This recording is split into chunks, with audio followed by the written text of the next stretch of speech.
High, good morning. কেমন আছেন সবাই? ঘরে বাইরে আরও একটি মিনি ব্লগে আপনাদের স্বাগত জানাই।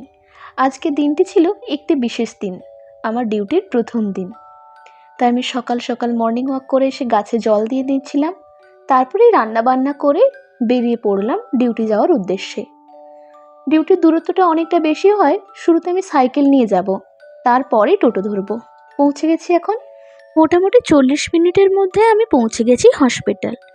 এই যে গেটে ঢোকার মুখে এক সাইডে পেয়ারা গাছের বাগান আর এক সাইডে গমের ক্ষেত, আর একটু দ্বিতীয় গেটে চলে গেলেই এক সাইডে পুরো গোলাপের বাগান আর এক সাইডে আমলকির গাছ। কথা বলতে বলতে আমি ডিউটিতে জয়েনও করে নিলাম। ডিউটির আজকে প্রথম দিন, বুঝতে পারছিলাম না যে কেমন দিনটা কাটবে, কিন্তু না, খুবই ভালো কেটেছে। এই পুচকিটাকে দেখে তো আমার খুব মন ভালো হয়ে গেল। খাবার নিয়ে আসতে ভুলে গেছি বলে ক্যান্টিন থেকে খাবার নিয়ে নিয়েছিলাম। তারপরে কিছুক্ষণ পরে আমার ছুটি হয়ে গেল, আমি টোটোতে করে বাড়ি ফিরলাম। বাড়ি ফেরার পথে ম্যাম দিয়েছিলেন কয়েকটা আখরোট, এটা খেয়েই এনার্জি বুস্ট করে আবার বাড়ির কাজে লেগে পড়বো। বা